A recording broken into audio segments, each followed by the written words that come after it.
The last chance qualifier is officially in the books, and we've got our final driver locked into the Monster Jam World Finals 25 field. Honestly, I'm pretty excited about this one because the driver I picked to win the LCQ actually got it done. Let's break it down how it all happened. Round 1 kicked off with Jester taking on Sparkle Smash, and we got our first big upset of the night.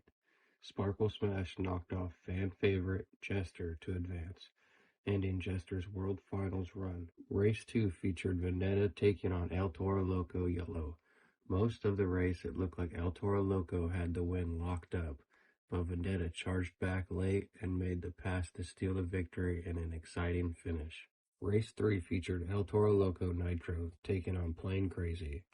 El Toro Nitro came out driving absolutely wild, even getting so out of shape at one point it looked like he might end up in the stands. Despite the aggressive run, Plain Crazy stayed clean and came away with the win. Race 4, Stars and Stripes Megalodon takes on Stars and Stripes Jurassic Attack. It was one of the closest races of the opening round, with the two trucks battling side by side nearly the entire way. In the end, Jurassic Attack edged out Megalodon to move on to the next round. Round 2 got underway with Crazy Train, driven by Triton Robbins taking on Chelsea Van Clee's Sparkle Smash. Crazy Train jumped out to an early lead, and after Sparkle Smash got out of shape in one of the middle corners, Robbins pulled away to secure his spot in the next round. The second race of round 2 featured Mike Christensen and Vendetta against Brandon Telechka and Zombie. It was a tight battle from start to finish, with neither driver giving an inch, but Mike Christensen managed to edge out Zombie and advance to the next round. The third race of round 2 featured Alex Barden and Earthshaker against Montana Robbins and Plain Crazy. The two drivers came off the line neck and neck, but Earthshaker gradually pulled ahead and held on for the win, earning a spot in the next round. The final race of round 2 saw Chucky Pawkins and Classroom Crusher take on Tim Hall Jr. and Stars and Stripes Jurassic Attack. Tim Hall Jr. grabbed a slight advantage heading into the turn, and after Classroom Crusher crashed in the second corner, Hall Jr. cruised to the win and punched his ticket to the semifinals. The first semifinal featured Triton Robbins and Crazy Train taking on Mike Christensen and Vendetta. It was another close race, but Crazy Train had just enough speed to hold off Vendetta and earn the first spot in the championship race. The second semifinal saw Alex Barden and Earthshaker take on Tim Hall Jr. and Stars and Stripes Jurassic Attack. Earthshaker got a slight advantage right off the line, and after Jurassic Attack got out of shape in one of the corners, Barden pulled away to earn his spot in the championship race. The championship race came down to Triton Robbins and Crazy Train and Alex Barden and Earthshaker. Crazy Train grabbed the advantage coming out of the first corner, but Earthshaker stayed right with him the entire race. It all came down to the final turn, where Crazy Train held on to take the win and earned the final spot in Monster Jam World Finals 25 main field. I've got to say, I was really happy to see Triton Robbins get the job done. He was my pick going into the last chance qualifier, and now he'll officially be racing in the World Finals main field. After an exciting last chance qualifier, it was time for the first World Championship to be decided as the drivers rolled into the two-wheel scale competition.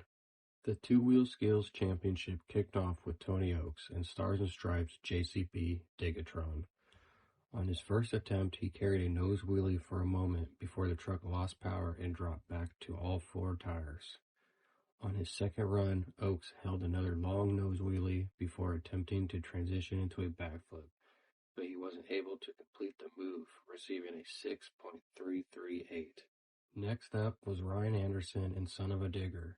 Ryan threw the truck up into a bicycle, but it leaned just a little too far. He managed to transition into a two-wheel donut before the truck finally tipped over onto its roof.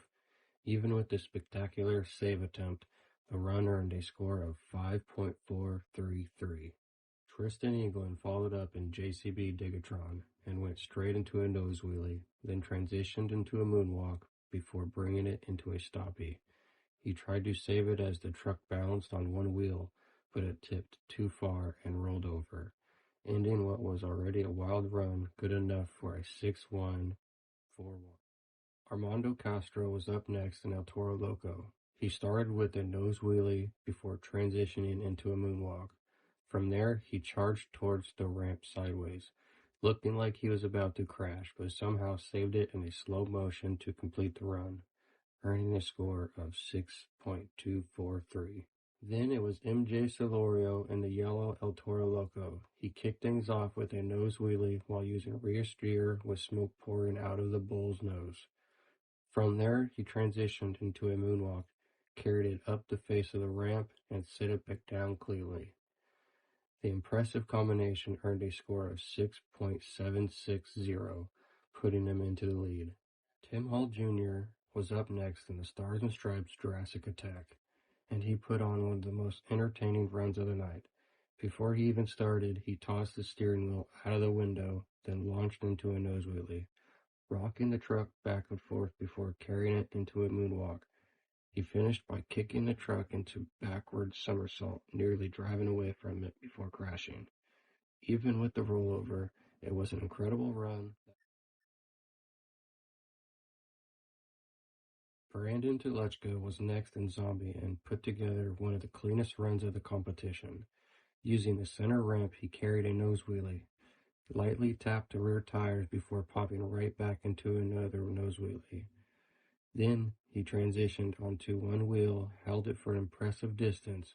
The judges rewarded the smooth, controlled run with an 8.313, making Zombie the new leader. Weston Anderson followed in the red primer Gravedigger. He popped the truck into a nose wheelie, transitioned into a moonwalk, then drove sideways up the face of a ramp, balancing on one wheel before bringing it back down under control.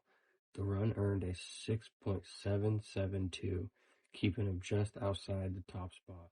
Tyler Maniga was next in Gravedigger and started with a reverse moonwalk across the floor before transitioning into a tombstone. Briefly tapped the front tires down, then lifted the truck right back into another tombstone and carried it into a wheelie.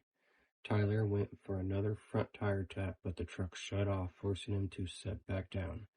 Even so, the run scored an 8.073, putting him just behind the lead. One of the favorites coming into the event, John Zimmer Jr. in Terminal Velocity, was up next. He backed up to the backflip ramp to launch into a nose wheelie, transition into a moonwalk, then back into another nose wheelie before carrying another moonwalk, rocking the truck back and forth several times. John then went for the backflip finish, but the truck landed on its side. Despite the crash, the run still earned a 7.959. When all the scores were in, Brandon Telechka walked away as the 2025 Monster Jam World Finals two-wheel skill champion in Zombie.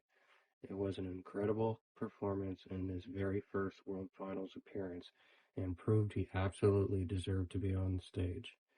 Tyler Meniga finished second in Gravedigger, while Tim Hall Jr. rounded out the podium in third with Stars and Stripes Jurassic Attack. That wraps up our Thursday night's Last Chance Qualifier and the Two-Wheel Skills Championship.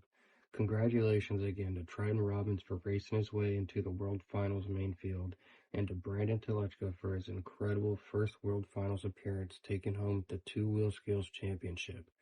But the night's not over just yet. In the next video, we'll cover both rounds of main field qualifying, break down the full racing bracket for Saturday, and recap the High Jump Championship. If you don't want to miss it, be sure to subscribe to Monster Truck Time. Thank you for watching, and I'll see you on the next one.